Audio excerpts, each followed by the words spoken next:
안녕하세요. 명지대학교 전자공학과 홍상진 교수입니다.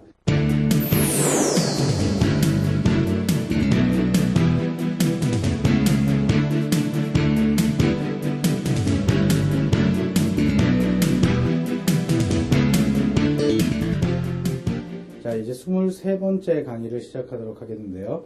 23번째 강의는 지난 시간에 말씀드렸듯이 마이크로전자 패키징에 대해서 여러분께 설명을 드리겠습니다.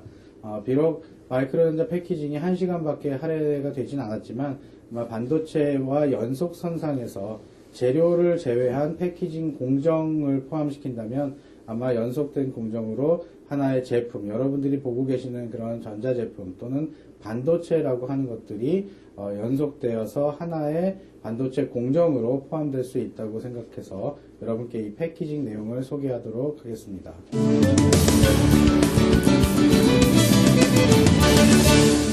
네, 그럼 23번째 강의 어셈블리 앤 패키징을 설명드리도록 하겠습니다. 자, 지난번 강의까지 여러분들이 보셨던 반도체 웨이퍼, 즉 반도체 웨이퍼, 생산된 반도체 웨이퍼 또는 솔팅된 반도체 웨이퍼까지 여러분께서 보셨는데, 지금 이렇게 보시는 웨이퍼 상에서 검은 점이 표현되어 있는, 검은 점이 찍혀 있는 부분이 솔팅된 그 웨이퍼입니다. 즉 그 디펙티브 웨이퍼라고 정의가 돼서, 즉 파라미터 테스팅을 통해서 나온 웨이퍼가 불량인 웨이퍼로, 불량인 다이로 표시가 되어 있는 것이고, 이 불량인 다이가 표시가 된 상태에서 패키징으로 들어오게 됩니다. 즉 패키징이 시작되게 되면 이 패키징에서는 이 다이를 하나하나씩 잘라내는 다이 세퍼레이션 또는 다이싱이라고 얘기하는 공정을 통해서 이 웨이퍼를 하나하나 잘라내서 요 다이 하나하나씩을 어셈블하게 되죠. 즉 다이를 하나씩 잘라서 이 웨이퍼 칩 캐리어라고 하는 칩 캐리어라고 하는 부분에 칩을 어태치를 시키고, 즉 다이를 어태치 시킨 상태에서 와이어 본딩을 하게 됩니다. 즉 와이어 본딩이라는 것은 반도체 이 웨이퍼 한 장의 웨이퍼에서 나온 요 하나의 다이 맨 바깥쪽에 보면 그 접합을 위한, 또 외부 세상하고 연결을 하기 위한 패드가 있습니다. 반딩 패드라고 얘기를 하는데, 또는 반 패드라고 얘기하고, 본드, BOND, 반 패드라고 얘기를 하는데, 반 패드와 그 패키징에 사용되는 패키지의 다리, 리드와 하고자 하는 와이어 본딩을 하게 되는 것이 보통 전통적인 어떤 패키징의 또는 어셈블리의 한 과정입니다. 그래서 이렇게 와이어 본딩이 되고 난 다음에 플라스틱 인캡슐런트나 또는 다른 기타 등등의 재료로 되어 있는 인캡슐런트, 즉 뚜껑을 이렇게 덮어주고 다리를 구부리면 흔히 우리가 접할 수 있는 IC라고 하는, 반도체라고 하는 것들이 만들어지게 되는 거죠. 전통적으로 보면 IC 패키지라는 것은, 즉 우리가 눈으로 보는 IC라는 것은 속에 다이가 하나 들어있고, 그것이 겉에 보호를 위해서 또는 수분 흡수를 막기 위해서 패키지가 되어 있는 형태인데, 이 패키지의 형태가 굉장히 다양합니다. 지금 6가지 그림이 소개되어 있지만 이 단지 6가지 그림만 여러분께 보여드리는 거고, 이것보다 수많은 종류의 패키징 종류들이 있습니다. 이 패키지 안을 열어보면 와이어 본딩이 되어 있고, 그 와이어 본딩 되어 있는 안의 내부를 보면 바로 우리가 여태까지 다이라고 얘기했던 하나의 반도체 칩이 들어있게 되는 거죠. 자, 그래서 그 중요한 그 칩들에 대한 여러 가지 기능들을 한번 살펴보면 이 패키징이라는 것의 어떤 기능들을 나열하고 있습니다. 즉 protection from the environment and handling, 외부로부터 아주 그 민감한 칩들이 보호되기 위해서 껍데기를 쌓아놓은 거죠. 예를 들어서 사람의 몸에서도 정전기가 발생하는데, 정전기가 발생하는 순간 굉장히 전류는 낮지만 굉장히 높은 전압이 인가됩니다. 그런 전압이 반도체 소자에 직접 인가가 되면 반도체 소자에 영향을 미칠 수도 있고, 특히 외부의 어떤 다른 현상으로 인해서 반도체 소자가 스크래치 난다든지 떨어뜨렸을 때 깨진다든지 하는 현상이 발생할 수 있기 때문에 외부의 어떤 요소로부터 보호를 한다. 그리고 서로 다루기가 편하다. 그래서 나중에 전자부품, 전자제품을 만들 때 쉽게 다룰 수 있도록 패키징을 하는 것이 하나의 첫 번째 목적입니다. 두 번째 목적은 interconnection이라고 되어 있는데 interconnection for signals into and out of the chip이라고 되어 있습니다. 즉 칩에서 바깥으로 나오거나 바깥의 정보가 칩으로 직접 들어가는데 서로 연결을 해준다는 interconnection이라는 개념이 있고요. 세 번째는 physical support of the chip.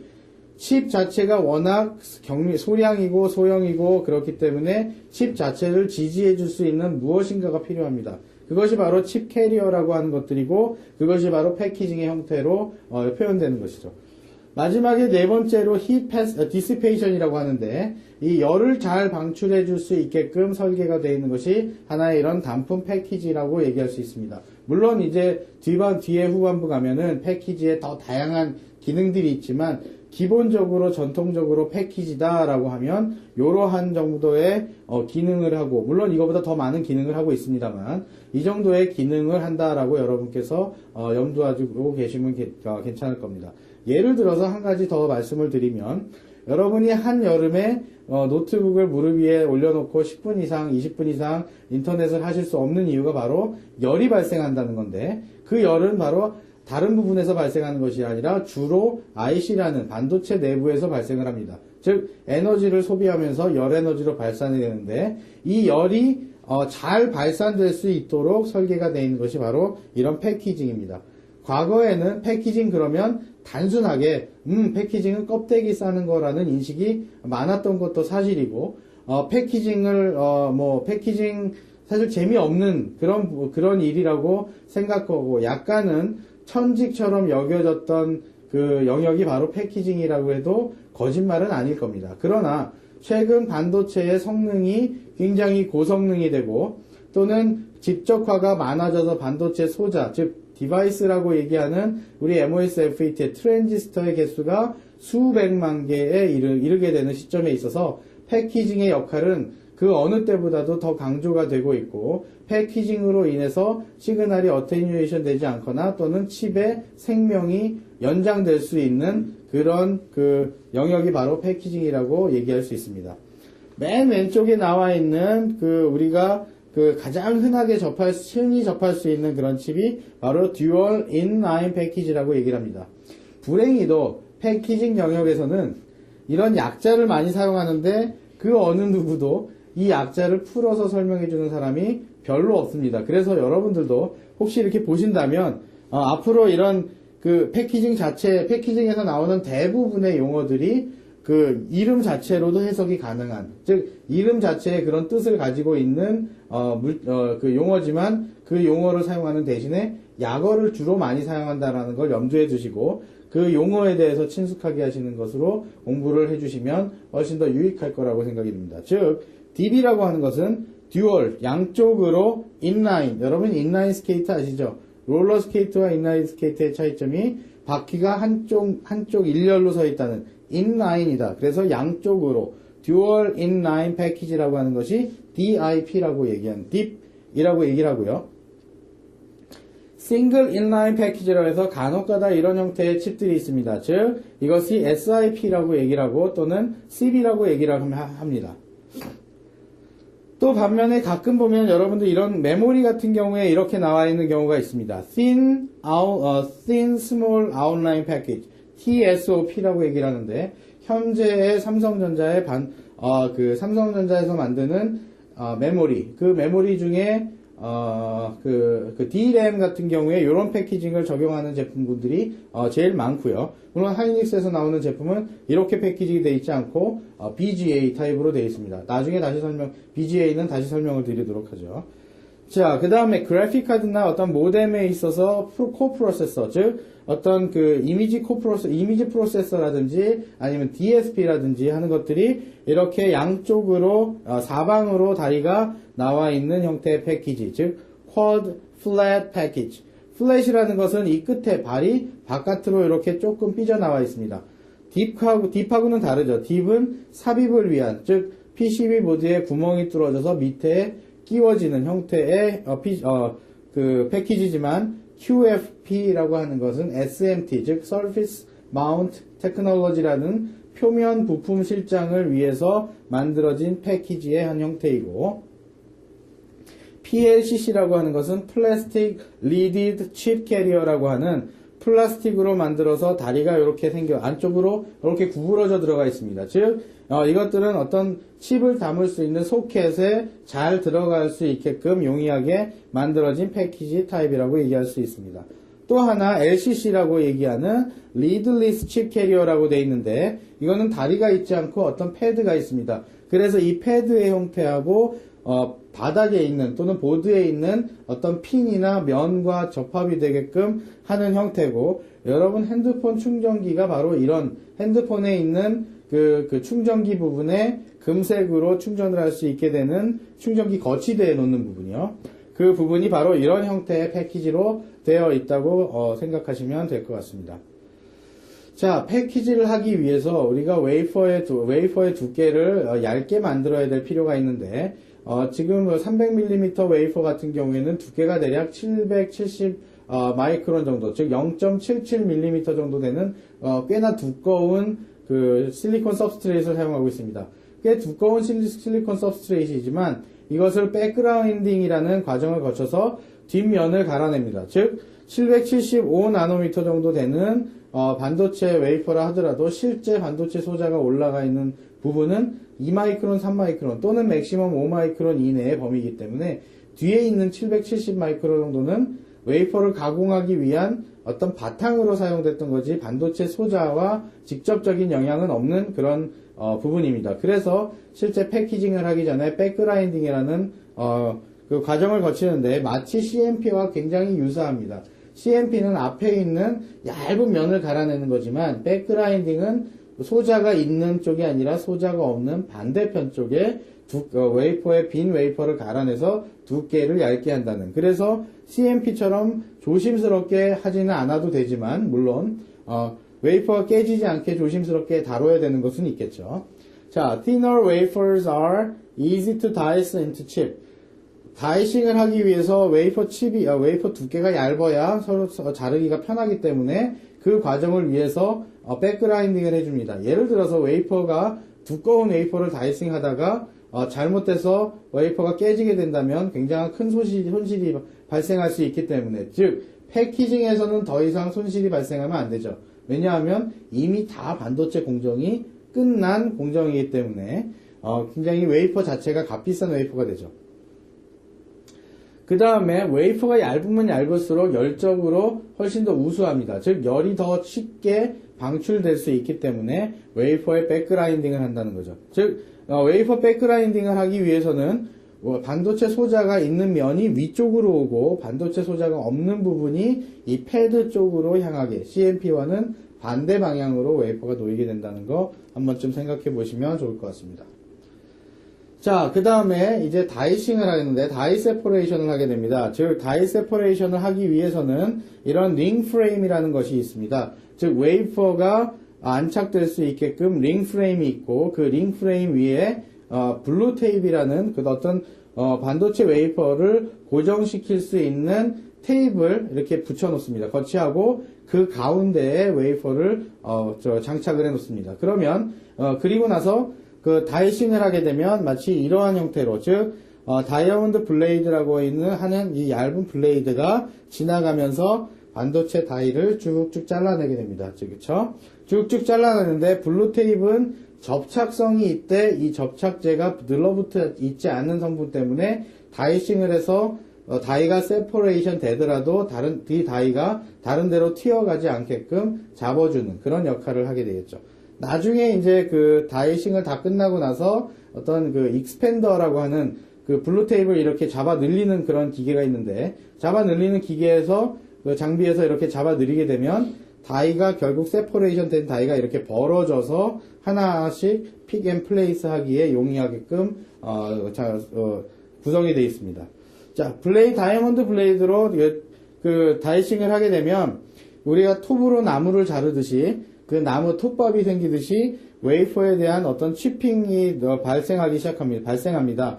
그래서 이런 치핑들을 데브리라고 하는 그 어떤 그 조그만 입자들인데 그런 것들을 없애주고, 또한 이 절단을 하는 경우에 굉장히 고열이 발생하기 때문에 훨씬 더 열을 식혀주기 위해서 위에서 물을 부어주면서 그 다이싱을 하는 것이 굉장히 일반적입니다. 가끔 여러분들이 TV나 뉴스에서 반도체라는 이야기가 나오면서 어쩌다가 한 번씩 다이싱하는 모습들을 볼 수 있을 건데, 혹시나 나중에 기회가 되신다면 이런 모양의 동그란 톱이 왔다 갔다 하는 모습을 보면 아, 저것이 바로 다이싱을 하는 것이구나 라고 생각하시면 될 거고요. 특별히 이 다이아몬드 블레이드라고 하는 이 다이싱 하는 톱의 이 두께가 굉장히 얇습니다. 즉 대략 한 0.3 마이크론 정도에서, 물론 3 마이크론, 두께는 좀 다르지만 우리가 생각하는 그런 정도의 그냥 두꺼운 칼이 아니라, 또는 톱이 아니라 굉장히 미세하게 날카롭고 강도가 굉장히 강한 다이아몬드 코팅이 되어 있는 그런 칼날을 사용합니다. 그래서 굉장히 고회전으로, 대략 회전 RPM은 10,000rpm에서 15,000rpm 정도, 즉 굉장히 빠른 초스피드죠. 그런 스피드로 가공을 한다는 거 여러분이 한 번 더 생각해 보시면 좋을 것 같고요. 자, 그래서 다이싱이 끝난 웨이퍼 칩을 이제는 패키징, 어셈블리를 할 겁니다. 어셈블리를 하는데 이런 예를 들어서 어셈블리를 하기 위한 칩 캐리어, 칩 어태치를 할 수 있는 부분이 있다면 이 부분이 바로 칩 어태치를 하는 부분이고요. 칩을 어태치하기 위해서는 에폭시, 즉 그 본드와 같은 그런 물질을 발라 넣습니다. 그런데 이 에폭시는 그냥 일반적인 본드가 아니고 열에도 강하고, 그 다음에 열에 이렇게 느슨하게 눌러붙지도 않고 열 전도성도 강한 그런 접착제를 사용해서 접착제를 도포하고 칩을 그 위치에 올려놓습니다. 자, 칩을 그 위에 올려놓은 것이 바로 이런 부분이고, 칩을 짓기 위해서 다이픽이라는, 또는 다이픽에서 진공으로 칩을 잡아서 원하는 위치에 올려놓게끔 하는 장비들이 있습니다. 자, 이렇게 칩이 올라가 있는데 이 올라가 있는 다이 어태치를 보면 몇 가지 열적인 부분에 대해서 제가 언급을 좀 하려고 합니다. 열에 의해서 열의 전도가 잘 돼야 되는데, 유테틱 어태치라고 하는 부분도 있고 어떤 글래스 프리드 어태치라고 하는 부분이 있는데, 결국은 이런 에폭시 성분에다가 어떤 그 골드나 어떤 실리콘 유테틱 합금을 넣어줌으로써 열이 더 잘 전달되게, 즉 반도체 소자에서 생성된 그런 고열들이 바로 이런 칩 캐리어를 통해서 빨리 확산되고 방출될 수 있도록 이런 물질들을 사용합니다.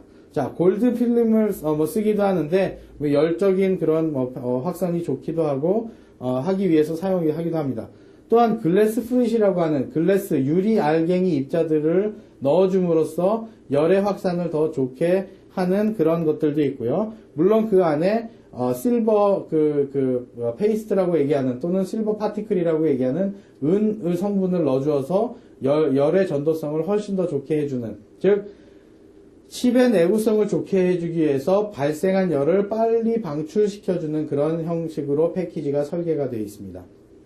자, 그 다음에 패키지가 다이가 어태치가 되어 있다면 그 다음에 이제 칩과 패키지를 연결하는 과정이 필요하겠죠. 그래서 칩과 패키지를 연결하는 과정 중에 가장 대표적인 것이 와이어 반딩입니다. 즉 와이어로 연결해 주는데 it is the most important method, most common method, 가장 보편적인 방법입니다. for electrically connecting, 전기적으로 연결하는 거에 대해서 가장 일반적인 방법이고, 특히 알루미늄 반딩 패드, 여태까지도 아직 우리나라에서 만드는 반도체들은 반딩 패드, 즉 본딩을 하기 위한 패드는 아직까지 알루미늄으로 되어 있습니다. 그 알루미늄과 밑에 나와 있는 그 패키지의 리드와 접합을 하기 위한 부분에 알루미늄 반딩 패드와 칩의 패키징 이너 리드 터미널에 연결을 시켜주는 그런 부분이 바로 반딩 패드라고, 와이어 반딩이라고 얘기할 수가 있고, 와이어 반딩은 보통 세 가지 정도, thermal compressing 반딩이 있고, ultrasonic 반딩이 있고, 그 다음에 thermal sonic 볼 반딩이 있고, 한 가지 웨지 반딩이라는 것이 있는데, 그것에 대해서 설명을 드리도록 하겠습니다. thermal compression 반딩이라는 것은 열을 가해서 이렇게 누르는, 즉 웨지 반딩을 의미하고요. 울트라소닉 반딩은 초음파를 사용해서 이 팁 끝에 초음파가 모여서 열을 발생해서 그 볼을 형성하게끔 하는 방법이고요. thermal sonic ball 반딩은 마찬가지로 열도 가하고 그 다음에 소닉도 가해서, 음파를 가해서 볼이 형성돼서 잘 접합되게끔 만드는 그런 반딩입니다. 그러나 뭐 아직 패키징에 대해서 모든 걸 다 말씀드릴 수 없기 때문에 이 와이어 번딩에 대해서는 이 정도로 말씀드리지만, 와이어 번딩에서 참고로 말씀드릴 것이 한 가지 더 있다면, 와이어 본딩에서 사용되는 그 와이어는 보통 골드 와이어입니다. 즉 순수한 금을 사용하고요. 그 골드 와이어의 두께가, 지름이 대략 25 마이크론 정도 되는 골드 와이어가 스탠다드한 제품입니다. 즉 여러분의 머리카락의 지름이 25 마이크론이라고 50 마이크론이라고 가정한다면 골드 와이어 4가닥을 모아놓은 것이 바로 여러분 머리카락 정도 된다. 즉 그만큼 얇은 선으로 반도체가 IC가 패키지하고 연결되어 있다라고 하는 점 여러분이 한번 생각해 보시면, 아직도 패키지도 굉장히 미세한 반도체 레벨이다라고 여러분이 생각하실 수 있을 것 같습니다.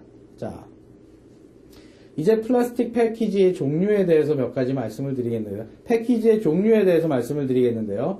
플라스틱으로 재료를 사용한 것을 우리가 일반적으로 플라스틱 패키지라고 얘기를 하고, 세라믹, 즉 화장실에 있는 타일 같은 그런 세라믹 있죠. 알루미늄 옥사이드라고 Al2O3라는 세라믹으로 만든 서브스트레이트, 기판을 사용한 패키지가 바로 알루미늄 옥사이드로 사용한 세라믹 패키지라는 것이 있습니다. 세라믹 패키지에서도 종류가 다양하고, 플라스틱 패키지에서 종류가 다양하지만, 거기에 대해서 일부 설명을 좀 드리죠. 플라스틱 패키지라는 것은 보통, 에폭시 폴리머, 즉, 에폭시 형태의 어떤 고분자를 사용해서 만들고요.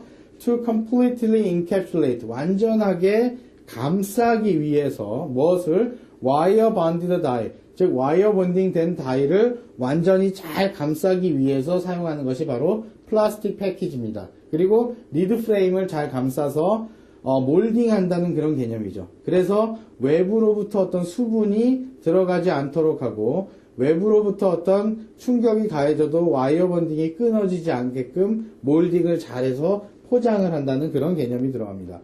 자, flexibility for the shape of the lid. 자, 플라스틱 패키징은 리드의 다리의 형태가 어떤지 관계없이 플라스틱 몰딩을 잘 할 수 있는 장점이 있다는 거고요. 플라스틱 패키징이라는 것은 가격이 굉장히 저렴하고 가볍습니다. 그래서 일반적으로 저렴한 반도체 패키징에 많이 사용되는 재료고요. 그 다음에 수축 팽창이 잘 일어나지 않고, 그 다음에 전기적인 이오니컬리 클린하다. 즉, 어떤 금속 성분이 없기 때문에, 플라스틱 고분자이기 때문에 전기 절연도가 좋다. 그 다음에 수분을 덜 흡수한다. 이런 건데, 단점은 고온을 발휘하는 패키지에는 사용하기가 어렵다라는 점입니다. 즉, 예를 들어서, 여러분이 사용하는 컴퓨터의 CPU는 굉장히 고열을 발생을 합니다. 즉, 그 CPU가 발생하는 순수한 온도는 100도를 훨씬 넘어갑니다. 만일 여러분이 사용하고 있는 컴퓨터의 CPU를 플라스틱 패키지로 만들었다면 분명히 CPU가 동작되면서 그 플라스틱 패키지를 녹일 것이고, 녹아지면 그 플라스틱 패키지로 인해서 잘못하면 화재도 날 수 있고, 안에 있는 와이어 본딩된 그런 본딩들이 다 끊어져서 CPU가 금방 고장날 수 있죠. 그래서 CPU만큼은 플라스틱 패키지를 하지 않는 것이 일반적이고, 플라스틱 패키징 대신에 세라믹 패키징을 하는 것이 그냥 보통의 방법입니다. 자, 그래서 세라믹 패키징을 만드는데 보통 CPU를 만들 때도 여러 개의 도선이 필요합니다. 즉, 칩 자체도 여러 층의 도선이 있어서 멀티레이어, 멀티메탈이 있었지만, 칩 캐리어 자체도 더 많은 이제 컴퓨터 외부와 연결이 되는 부분이기 때문에 굉장히 복잡한 배선이 들어갑니다. 예를 들어서 어떤 세라믹을 가지고 이런 그레인시트라고 하는데, 이런 도선이 그려 있는 그 도선들을 여러 장을 겹쳐서, 예를 들어서 그림에 나타나듯이 여기는 4개의 레이어를 가진 레미네이트, 4개의 레이어가 적층된 형태의 칩 캐리어를 나타내고 있습니다. 즉, 흔히 세라믹 패키징에서는 IC 패키징을 위해서 사용되고, 아주 고온에서 기판이 만들어지는 HTCC라는 것과 저온의 온도에서 만들어지는 LTCC라는 것이 있습니다. 즉, High Temperature Co-Fired Ceramic Packaging이라고 하는, Co-Fired라는 것은 이런 여러 가지 레이어들이 한꺼번에 파이어링이 됐다. 즉, 한꺼번에 만들어졌다. 소성이 됐다라는 얘기고요. LTCC라는 것은 Low Temperature Co-Fired Ceramic Packaging이라고 해서 상대적으로 낮은 온도, 대략 900도, 850도 정도에서 소성이 됐다. ATCC는 1200도에서 1400도 정도에서 소성이 됩니다. 자, 그래서 이런 것들이 갖고 있는 장점 중에 하나는 High Dielectric Constant를 갖고 있기 때문에 유전율이 굉장히 좋습니다. 그리고 유전율이 크기 때문에 커패시터로 사용을 할 수가 또 있는데, 그래서 이런 장점을 살려서 인베디드 패시브나 아니면 RF 컴포넌트들의 그 세라믹 커패시터 콘덴서를 만드는데 이 세라믹이 많이 사용되기도 합니다. 물론 패키징 재료로서는 하이 다이렉트릭 컨스턴트라는 것이 좋지 않은 점으로 작용하지만 어쩔 수 없이 고열이 발생되거나 RF 특성이 좋아야 되는 경우에 세라믹 패키징을 사용합니다. 자, 세라믹 패키징의 딥 형태를 보면 아까는 플라스틱 형태의 몰딩이었지만 지금은 모양이 약간 다르게 아래층과 위층과 세라믹으로 만들어져 있기 때문에 플라스틱처럼 한꺼번에 몰딩을 할 수가 없어서 안에 이 접착이 되는 에폭시 성분이 들어있고 에폭시 성분이 들어있게 되는 그런 그걸 보여드리고 있습니다. 제가 한 가지 여러분께 샘플을 지금 들고 나왔는데요. 이 샘플을 보시면 이게 그냥 이렇게 뒷면을 보시면 아마 화장실 타일처럼 보일 거예요. 화장실에서 사용하는 타일 같이 보이겠는데 사실은 이게 그 MCM이라고 하는 부분입니다. MCM, 멀티칩 마줄이라고 해서 혹시 여러분한테 보일지는 모르겠지만 여기 가까이 하나가 칩이 올라갈 수 있는 부분이고 이 5열이 있고 이쪽에 9열이 있습니다. 즉 5945, 45개의 반도체 칩을 붙일 수 있게 있는 그런 프로덕트고요. 그 다음에 여기에 하나처럼 한 장의 타일처럼 두꺼운 것처럼 보이지만 사실은 이 안에 127개의 레이어가 있습니다. 즉 127개의 도선이 지나가고 있고 그 도선이 위아래로 서로 다 연결되어 있는 바로 이것들이 MCM 서브스트레이트라고 하고 굉장히 고가의 또는 고성능의 컴퓨터, 중형 컴퓨터나 슈퍼컴퓨터 같은 경우에 들어가는 그런 프로세서를 담아두기 위한, 멀티 프로세서를 담아두기 위한 칩 캐리어라고 보시면 됩니다. 마찬가지로 뒤에 MCM이 나오지만 여러분께 MCM을 좀 설명드리겠고요. 이 세라믹 패키지나 이런 패키징에 앞으로 더 향해야 될 골들은 신뢰성, reliability하고 더 빠르고 조밀한 회로를 구현하게끔 하는데, 즉 여러 개의 반도체에서 칩을 구현했다면 그 반도체를 사용해서 하나의 시스템을 구현하는 모듈들이 더 반도체와 같은 방향으로 발전을 하거나 와이어 본딩 테크놀로지가 더 저렴하게, 즉 금줄을 사용하기 때문에 순금으로 된 골드 와이어를 사용하기 때문에 이 골드 와이어를 대신해서 다른 물질로 개발할 필요가 있다는 것들이고요. 앞으로는 칩의 덴시티가 높아지고 시스템이 더 작아지기 때문에 패키징 자체도 더 많이 개발돼야 된다라고 말씀을 드립니다. 자, 그래서 플립칩 패키징이라는 것이 나왔는데, 플립칩 패키징이라는 것은 기존의 어떤 칩을 그냥 부착시키는 것이 아니라 번딩 패드, 와이어 번딩으로 연결하는 것이 아니라 패드 자체에 볼을 형성시키고 이 볼로 인한 접합을 하나 만든다는 거죠. 즉 뒤집어서 접합을 하는 것이, 예전에는 번딩 패드가 여기 있으면 와이어 번딩을 해서 위로 이렇게 연결을 해서 패키지에 연결했는데, 이제는 이 패키지가 있으면 패키지 패드 위에 어떤 솔더 볼을 만들어 놓고 이 칩을 뒤집어서 이렇게 붙인다는 그런 개념의 칩들이 나오기 시작했었습니다. 한 10여 년 전부터, 10년 이상 전부터 시작이 됐고요.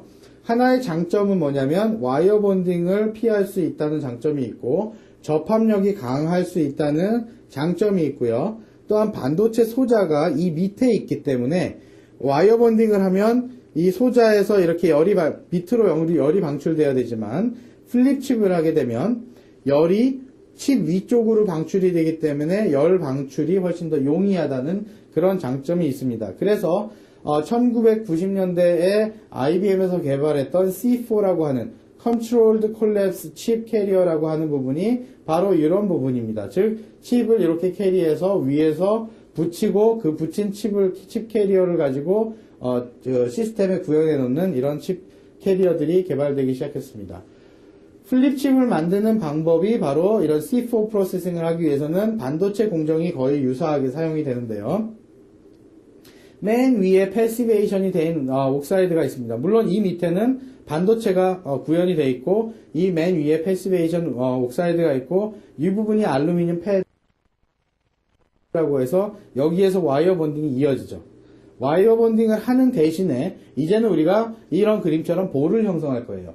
볼을 형성하기 위해서 UBM이라고 하는 언더 범프 메탈러지라고 하는 그 그릇을 하나 만들어 놓습니다. 즉 메탈 볼이 잘 올라갈 수 있게끔 딱 그 사이즈에 맞는 볼을 얹기 위한 볼 받침대 또는 여러분이 생각하기에 화분 받침대라고 생각하셔도 괜찮고요. 그 받침대를 만들어 놓은 다음에 볼을 형성하기 위해서 그 SNPB라는 그 금속을 SN과 PB 계열의 PB와 SN 계열의 그 금속을 이렇게 덮어두고 리플로우라는 열 공정을 가하게 되면 바로 납이 이렇게 형성이 되는 납과 같은 솔더볼이 이렇게 형성이 되는 그런 공정을 만들 수 있습니다. 물론 와이어 번딩보다는 조금 더 번거로운 과정이 필요하지만 이렇게 생성된 솔더 범핑은 바로 SMT 즉 플립칩을 해서 보드에 장착하거나 어떤 모듈에 장착하기에 훨씬 더 용이하고 그 접합 강도, 결합 강도가 훨씬 더 뛰어나고 열적인 특징적인 장점이 있기 때문에 플립칩이 고성능 IC 패키징에서는 많이 사용됩니다. 자, 플립칩을 한 다음에 이 내구성을 좋게 하기 위해서 이 플립칩과 그 플립칩에 있는 범프와 범프 사이에 바로 그 에폭시로 언더필이라는 걸 해줍니다. 즉 아래에 어떤 에폭시 물질로 채워주는 것을 언더필이라고 얘기를 하는데 이 언더필이라는 것이 꼭 필요하게 되는 이유는 바로 CTE라는 것 때문에 발생이 됩니다. CTE라는 것은 Coefficient of Thermal Expansion이라고 하는데 즉 열에 의해서 생기는 열 팽창 계수고 서로 두 물질이 열 팽창 계수가 다르기 때문에 하나는 열 팽창을 많이 하고 하나는 열 팽창을 작게 한다면 분명히 한쪽은 잡아당기고 한쪽은 덜 잡아당기려고 하기 때문에 이 중간에 솔더 볼들이 크랙이 생긴다든지 다이가 크랙이 생긴다든지 아니면 이 조인트가 깨진다는 그런 디펙트들이 패키징 디펙트들이 생겨날 수 있게 됩니다. 그래서 가급적이면 CT 미스매치를 잡아줄 수 있는 에폭시로 언더필을 하는 것이 스탠다드 공정이라고 말씀드릴 수 있습니다. 자, 이제 BGA를 말씀드릴 차례인데요. 플립칩과 굉장히 유사합니다. 즉, 플립칩이라는 것은 뒤집어서 칩을 만든다는 그런 개념이고, C4라는 Controlled Collapse 어레이라는 볼을 만드는 것들은 바로 또 똑같은 방법으로 볼을 만드는 것이 만드는 방법으로 사용할 수 있기 때문에 바로 이것도 BGA라고 플립칩과 같은 형태라고 얘기는 할 수 있습니다. 다만 칩을 플립하지 않았기 때문에 뒤집지 않았기 때문에 플립칩이라고 하지 않는 것이죠.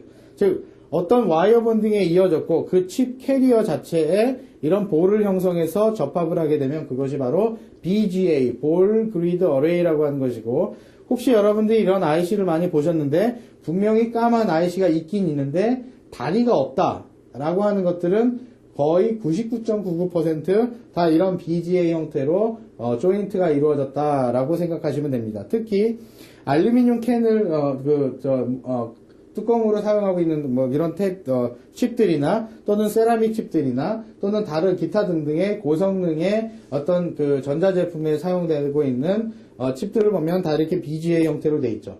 BGA 형태가 장점은 IO의 개수, 즉 인풋과 아웃풋의 단자의 개수가 굉장히 많기 때문에 고성능 DSP라든지 고성능 통신 칩들은 바로 와이어 본딩 대신에 이런 플립 칩에 또는 BGA 형태의 칩 접합을 선호하게 되는 경향이 있습니다. 자, 칩온 보드 같은 경우에는 DCA라고 하는 다이렉트 칩 어태치라는 부분으로 하나 사용이 되는데 패키징 칩 실리콘 칩 부분에 다른 패키지가 없을 때 없고 또는 it is covered by the epoxy resin. epoxy resin에 의해서 이렇게 장착이 되는 글럽 탑 형식의 부품 실장 방법이 바로 칩 온 보드, COB라고 얘기를 합니다. 특히 이런 COB 같은 경우에는 LCD의 어떤 그 LCD 그 컨트롤러나 어떤 LCD 모듈, 패널 컨트롤러에 사용되는 그런 그 전자부품에 흔히 칩온보드가 많이 사용되고 있는데, 물론 핸드폰에서도 마찬가지입니다. 즉, 핸드폰 폴더 부분에 있어서 그 폴더를 이렇게 제끼고 열고 하게 되어 있는 그런 부분에 바로 인터커넥션이 들어가는데, 이 인터커넥션에 바로 그 플렉서블 PCB라는 것이 들어갑니다. 즉, PCB가 들어가는데 이렇게 구부러질 수 있는 그런 PCB가 들어가 있고, 이 구부러져 있는 PCB 상에 올라가는 칩들을 장착하는 방법이 바로 칩 온 보드라는 방법으로 올라가게 됩니다. 즉, 그림에 보면 이렇게 와이어 본딩이 되어 있고, 바로 이 부분에 그냥 칩이 올라가 있습니다. 즉, 이 와이어 본딩 되는 부분이 패키지가 아니라 바로 보드의 형태고요. 보드 형태에 바로 칩을 얹어서 바로 보드에다 와이어 본딩을 하거나 다른 플립칩 본딩을 하게끔 되는 것이 바로 칩 온 보드입니다. 패키지가 없이 칩을 바로 보드에 장착한다는 그런 개념으로 보면 바로 이런 것들도 칩 온 보드가 되겠죠. 즉, 칩이 패키징 되어 있는 칩들이 바로 들어가 있는 것이 바로 이런 것들은 이제 패키지가 되어 있는 건데, 요 가운데 있는 부분, 즉 검게 표현된 부분이 우리가 검게 가려놓은 것이 아니라 칩의 뒷부분이 되어 있고, 칩의 앞부분에는 BGA 타입의 볼들이 장착되어 있어서 칩 자체를 직접 보드에 패키징 없이 붙인다는 그런 형태의 패키징이 바로 칩 온 보드라고 하고, 부피가 작거나 어떤 특별한 경우에 이런 칩 온 보드, COB라는 패키징 방법을 사용합니다. 한 가지 또 패키징 중에 탭이라고 하는 테이프 오토메이티드 반딩이라고 하는 그런 부분이 사용되는데요. 이런 카메라 필름 같은 폴리이미드로 되어 있는 테이프 필름에 다리들이 이렇게 만들어져 있습니다. 즉, 패키지가 바로 이렇게 필름 형태로 만들어져 있고, 거기에는 안에 구리 배선이 들어가 있죠. 그 배선이 들어가 있는 부분 안에다가 칩을 장착해서 연결을 하고, 한 번에 여기를 잘라내면 바로 칩온보드를 할 수 있는 칩들이나 아니면 다른 형태의 패키징을 쉽게 만들 수 있기 때문에 테이프 오토메이티드 반딩, 즉 탭이라는 그 패키징 타입이 과거에 많이 쓰였었습니다. 그래서 it is high input and output package approach that uses plastic tape. 사실 플라스틱 테이프라고 하지만 폴리이미드로 만든 테이프를 얘기하고요. 아주 고가의 툴들이 필요 없고 생산성이 좋기 때문에 과거에 많이 사용이 됐었습니다. 물론 이 고성능을 발휘하는 그런 칩들에서는 제한적으로 사용이 되고 있습니다. 자, 마지막으로 몇 개 안 남은 슬라이드를 좀 보여드리겠는데요. 멀티칩 패키징이라고 해서 아까 제가 잠깐 보여드렸던 그 세라믹 패키지의 한 형태가 됩니다. 즉, 이것과 같은 형태인데요. 이건 밑에 어떤 접합에 되어 있는 아웃풋은 없고 비슷한 형태로 되어 있고, 이 안에 인디비주얼한 다이, 즉 각각의 개별의 반도체 다이가 올라가서 바로 멀티칩, 여러 개의 칩을 얹을 수 있는 하나의 패키지라는 형태로 멀티칩 패키지라고 얘기를 할 수 있습니다.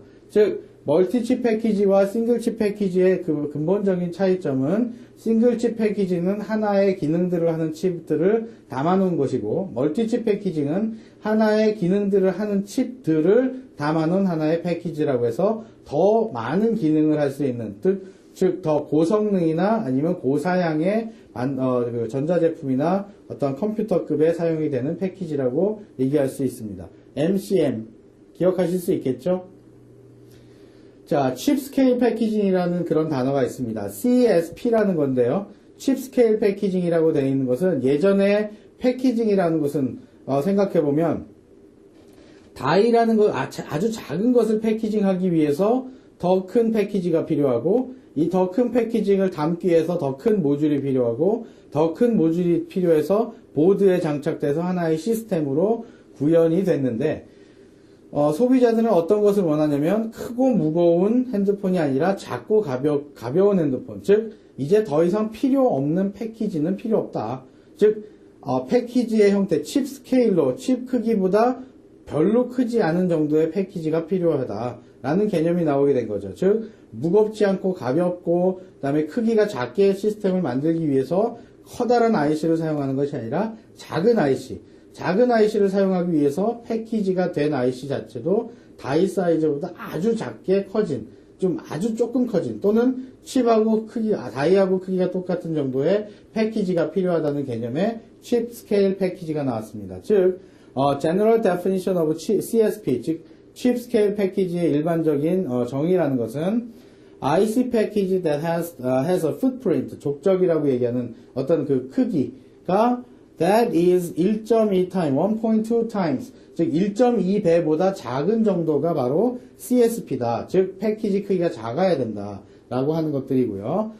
CSP 패키징 기술에서 흔히 우리가 사용되는 그 접합 방법들이 바로 어셈블리 방법들이 플립칩 어셈블리나 BGA를 사용하거나 플립칩을 하거나 또는 범프 인터커넥션을 한다거나, 최근 인텔에서 그 필라 범핑이라고, 카퍼 필라 범핑이라는 그런 그 기둥으로 범핑을 하는 그런 기술들을 몇 년 전부터 발표를 했습니다.